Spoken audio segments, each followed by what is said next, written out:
চৈতন্য চরিতামৃত একাদশ পরিচ্ছেদ হরিদাস নির্জান লীলা। যেহেতু আজকে নির্জান তিথি, সেই জন্য হরিদাস নির্জান পাঠ হচ্ছে।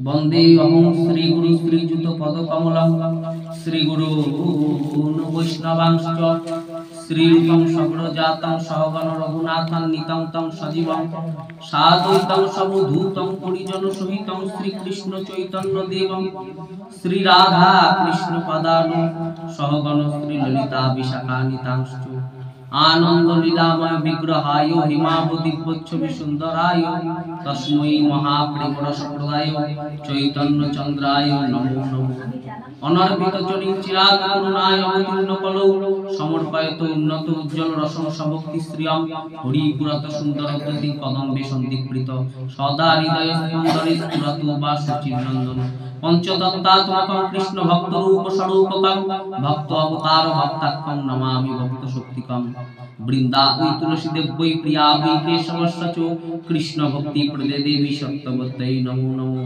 हरे कृष्ण कृष्ण कृष्ण हरे हरे हरे राम राम राम हरे हरे हरे कृष्ण कृष्ण कृष्ण हरे हरे हरे राम राम हरे हरे हरे कृष्ण कृष्ण कृष्ण हरे हरे हरे राम राम हरे हरे। जान लिया नमामि हरिदासं तं चैतन्यं तं च तत्प्रभुं संस्थितामपि जगमूर्तिं स्कंदे कर्ता नमोतजो। जे हरिदास ठाकुर के कोले तुले निये श्री श्री चैतन्य महाप्रभु नृत्य करेছিলেন, সেই হরিদাস ঠাকুরকে আমি প্রণাম করি এবং তার প্রভু শ্রী চৈতন্য মহাপ্রভুকে আমি প্রণাম করি। জয় জয় শ্রী চৈতন্য জয় দয়াময় জয়াদ্বৈত প্রিয় নিত্যানন্দ প্রিয় জয় জয় শ্রীনিবাসেশ্বর কাশী হরিদাসনাথ জয় গদাধর প্রিয় স্বরূপ প্রাণনাথ জয় কাশীশ্বর প্রিয় জগদানন্দ প্রাণেশ্বর জয় রূপ সনাতন রঘুনাথেশ্বর জয় গৌর দেহ কৃষ্ণ স্বয়ং ভগবান কৃপা করি দেহ প্রভু নিজ পদ দান। কৃষ্ণদাস কবিরাজ গোস্বামী বিরচিত চৈতন্য চরিতামৃত একাদশ পরিচ্ছেদ। হরিদাস ঠাকুর সহ চৈতন্য মহাপ্রভুকে প্রণাম করছেন। বলছে যে আমি কিছু জানি না, আমি কিছু লিখতে জানি। ভগবান গৌরচন্দ্র আমি নিজের উদ্ধারের জন্য শুধুমাত্র এই সমস্ত জয়ছে তৈছে আমি যেমন তেমন করে, আমি লিখতে জানি না, যেমন তেমন করে আমি লিখছি। আমি যেমন তেমন করে যদিও বা লিখি, ভগবান সেটাকে সুন্দরভাবে গচ্ছিত করে নিচ্ছে, গুছিয়ে নিচ্ছে। সেই কথা বললেন। জয় নিত্যানন্দ জয় চৈতন্যের প্রাণ তোমার চরণারবিন্দে ভক্তি দেহ দান জয় জয়াদ্বৈত চন্দ্র চৈতন্যের আর্য সচরণে ভক্তি দেহ অদ্বৈতাচার্য জয় গৌর ভক্তগণ গৌর জান প্রাণ সব ভক্ত মিলি মোরে ভক্তি দেহ দান জয় রূপ সনাতন জীব রঘুনাথ রঘুনাথ গোপাল জয় ছয় মোরনাথ এসব প্রসাদে লিখি চৈতন্য লীলা গুণ জয়ছে তৈছে লিখি করি স্থাপন পাবন। আমি এগুলো লিখছি যেমন তেমন করি ভগবানের প্রসাদে, চৈতন্য মহাপ্রভুর প্রসাদে। অর্থাৎ প্রসাদ মানে এখানে কৃপা, চৈতন্য মহাপ্রভুর কৃপাতে আমি এগুলো বর্ণনা করছি, আমি লিখছি। কৃষ্ণদাস কবিরাজ গোস্বামী বলছে। অর্থাৎ এই যে হরিদাস নির্জানটা উনি ব্যাখ্যা করছেন, তার প্রারম্ভে উনি বলে নিচ্ছেন এগুলা ভগবানের চরণে উনি স্তুতি করে নিচ্ছেন, চৈতন্য মহাপ্রভুর কাছে ভক্তবৃন্দকে জানান দিচ্ছে। এই মতো মহাপ্রভুর নীলাচলে বাস সঙ্গের ভক্তগণ লইয়া কীর্তন বিলাস দিনে নিত্য কীর্তন ঈশ্বর দর্শন রাত্রে রায় স্বরূপসনে রস আস্বাদন। এই মতো মহাপ্রভুর সুখে কাল যায় কৃষ্ণের বিরহ বিকার অঙ্গে নামায় দিনে দিনে বাড়ে বিকার রাত্রে অতিশয় চিন্তা উদ্বেগ প্রলাপাদি যত শাস্ত্রে হয়। অর্থাৎ মহাপ্রভু যখন গম্ভীরায় ছিলেন, চৈতন্য মহাপ্রভু গম্ভীরায় সকল ভক্তদেরকে নিয়ে সেই সময়কার ঘটনা বলছে। দিনে নিত্য কীর্তন ঈশ্বর দর্শন রাত্রে রায় রামানন্দ স্বরূপ গোসাই ইত্যাদি এদেরকে নিয়ে রস আস্বাদন করতেন। অন্তরঙ্গ ভক্ত বহিরঙ্গ ভক্তদের সঙ্গে নাম সংকীর্তন উচ্চস্বরে হরিনাম। দার্ঢ্য লাগি মহামন্ত্র 3 বার বললেন, 3 বার মানে দৃঢ়তার জন্য, দৃঢ়তার সঙ্গে 3 বার বললেন, 3 বার উনি বললেন দার্ঢ্য লাগি মহামন্ত্র 3 বার। সেই দৃঢ়তার জন্য হরের নাম ও হরের নাম ও হরের নামইব কেবলম কলৌ নাস্তেব্য নাস্তেব্য নাস্তেব্য গতিরন্যথা। অর্থাৎ এই হরিনাম ছাড়া গতি নাই, সেই কথা দৃঢ়তার জন্য, জীবগণের উদ্ধারের জন্য তিনি বললেন। তো সেই কথা মহাপ্রভুর কথা, মহাপ্রভুর একাদশ পরিচ্ছেদে হরিদাস নির্জানের কথা, হরিদাস আর মহাপ্রভুর যে একান্ত ভাব, সেই ভাবকে এখানে তুলে ধরছেন। দিনে দিনে বাড়ে বিকার, রাত্রে অতিশয় চিন্তা উদ্বেগ প্রলাপাদি যত শাস্ত্রে হয়, স্বরূপ গোসাই আর রামানন্দ রায় রাত্রি দিনে করে দোহে প্রভুর সহায়। একদিন গোবিন্দ দাস মহাপ্রসাদ লইয়া হরিদাসে দিতে গেল আনন্দিত হইয়া, দেখে হরিদাস ঠাকুর করিয়াছে শয়ন, মন্দ মন্দ কহিতেছে সংখ্যা সংকীর্তন। গোবিন্দ কহে উঠিয়াসি করহ ভোজন, হরিদাস কহে আজি করিব লঙ্ঘন। এই হরিদাস ঠাকুরের কথা আরম্ভ হয়ে গেল। আরম্ভ হয়ে গেল বলতে একদিন গোবিন্দ দাস অর্থাৎ শ্রী চৈতন্য মহাপ্রভুর সেবায়িত গোবিন্দ দাস, তিনি গিয়ে নাথের প্রসাদ সেটা মহাপ্রভু ভক্ষণ করেন। মহাপ্রভুর উচ্ছিষ্ট প্রসাদ সেটা হরিদাসের জন্য। বলছে তুমি ভজন করো, আমি তোমার জন্য আমি প্রসাদ পাঠিয়ে দেব। গোবিন্দ দাসকে দিতে গেছেন, গোবিন্দ দাস প্রসাদ দিতে গেছেন হরিদাস ঠাকুরকে।